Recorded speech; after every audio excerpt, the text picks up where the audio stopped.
Bonjour et bienvenue à cette 22e vidéo sur le petit catéchisme de Martin Luther. En quoi consiste l'humiliation de Jésus-Christ? Dans quel but il s'est rabaissé? Que nous démontre son abaissement volontaire? Pour répondre à ces questions, allons voir ce que nous disent les vérités fondamentales de la Bible.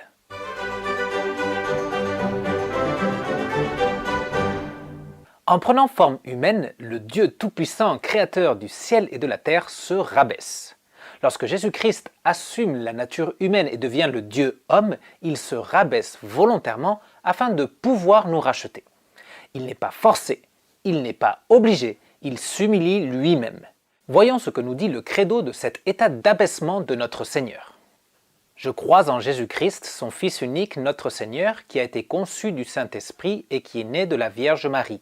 Il a souffert sous Ponce Pilate, il a été crucifié, il est mort, il a été enseveli.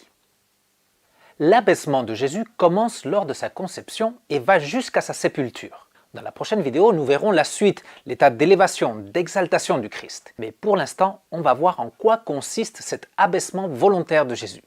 D'abord, sa conception. Dans Luc 1,35, on peut lire ce que l'ange Gabriel dit à Marie. « Le Saint-Esprit viendra sur toi et la puissance du Très-Haut te couvrira de son ombre. C'est pourquoi le Saint-Enfant qui naîtra sera appelé Fils de Dieu. » Afin de sauver l'humanité, il fallait que le Fils de Dieu devienne humain. On a déjà vu dans les autres vidéos que tous les êtres humains sont pécheurs par nature et donc qu'ils ne peuvent pas se sauver, et encore moins peuvent sauver quelqu'un d'autre. Seul un être humain qui ne porte pas en lui le péché originel peut être en condition de sauver l'humanité.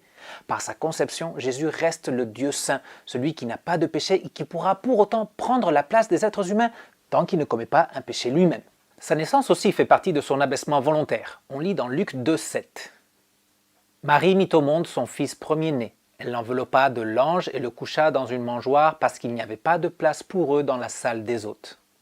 Le Dieu créateur de tout l'univers, le Seigneur, le souverain absolu de tout ce qui existe, à qui appartiennent tout l'or, tout l'argent et toutes les richesses, n'a qu'une étable pour l'accueillir lors de son arrivée au monde. Jésus ne s'est pas seulement rabaissé volontairement en se faisant humain, mais en plus il a choisi la pauvreté au lieu des palais et de la splendeur.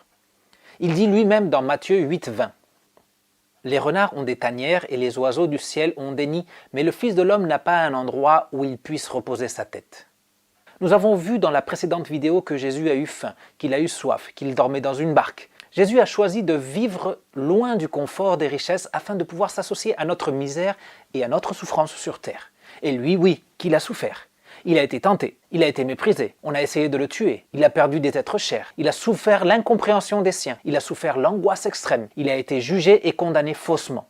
Pourquoi accepter ces souffrances alors qu'il pouvait très bien les éviter en utilisant sa toute-puissance? Il ne suffisait que d'un geste, que d'un ordre, et il pouvait se livrer de tous ses malheurs. Eh bien, nous lisons dans Hébreux 4, 15 et 16. En effet, nous n'avons pas un grand prêtre incapable de compatir à nos faiblesses. Au contraire, il a été tenté en tout point comme nous, mais sans commettre de péché. Approchons-nous donc avec assurance du trône de la grâce afin d'obtenir compassion et de trouver grâce pour être secourus au moment opportun. La souffrance, ce n'est pas de la théorie pour Jésus-Christ. Il a tout souffert comme nous. Il nous comprend dans notre propre souffrance et il compatit. Il a expérimenté la souffrance et il peut nous donner exactement ce dont on a besoin en connaissance de cause. Le credo nous résume aussi l'humiliation de Jésus dans ses dernières heures avant sa mort en disant qu'il a souffert sous Ponce Pilate, qu'il a été crucifié, qu'il est mort et qu'il a été enseveli. En survolant les chapitres 18 et 19 de l'évangile de Jean, on peut se faire une idée de ce que Jésus a souffert. Il a été trahi, il a été mis en prison, il a été renié par ses disciples, on a préféré mettre en liberté un assassin à sa place, il a été couronné d'épines, il a été giflé, il a été fouetté, il a été torturé, il a été obligé à porter sa croix malgré sa faiblesse physique, il a été cloué sur la croix et il a saigné jusqu'à la mort. Finalement, les évangiles nous disent que Jésus a été enseveli dans un tombeau pas très loin de l'endroit de la crucifixion. Mais pour comprendre sa souffrance et son humiliation majeure, lisons Matthieu 27, 46. Vers 3 heures de l'après-midi, Jésus s'écria d'une voix forte « Eli, Eli, lama sabachthani », c'est-à-dire « Mon Dieu, pourquoi m'as-tu abandonné ?» Jésus a été abandonné de Dieu. Sur la croix, Jésus souffre le châtiment pour tous les péchés de l'humanité. Il n'y a pas de pitié pour lui, il n'y a pas de punition amoindrie. Il supporte toute la colère de Dieu. Il s'abaisse volontairement afin de prendre la place des coupables et subir leur sentence à mort à cause de leurs péchés. Les êtres humains méritent d'être abandonnés, mais c'est lui qui l'est. Ceci nous parle du but de cet abaissement volontaire. Pourquoi Jésus accepterait toute cette souffrance gratuite à son égard? Lisons Ésaïe 53, 4 et 5.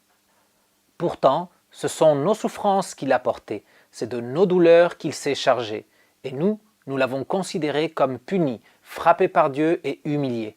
Mais lui, il était blessé à cause de nos transgressions, brisé à cause de nos fautes. La punition qui nous donne la paix est tombée sur lui et c'est par ses blessures que nous sommes guéris. Nous pouvons résumer l'importance de l'œuvre de Jésus-Christ avec un simple mot, substitution. Il est l'agneau de Dieu qui ôte le péché du monde, celui qui prend la place des pécheurs dans le jugement pour les délivrer de leur punition méritée. Il peut le faire parce que lui, il ne mérite pas la mort. Lisons Philippiens 2, 7 et 8. Jésus-Christ s'est dépouillé lui-même en prenant une condition de serviteur, en devenant semblable aux êtres humains. Reconnu comme un simple homme, il s'est humilié lui-même en faisant preuve d'obéissance jusqu'à la mort, même la mort sur la croix. En étant toujours obéissant, en ne commettant aucun péché, Jésus ne mérite pas la mort. Mais il décide d'offrir sa vie parfaite à la place de la nôtre. Ce n'est pas juste que celui qui n'a fait aucun mal paye pour les pécheurs, mais c'est absolument nécessaire. Sinon, il n'y a pas de salut pour l'humanité.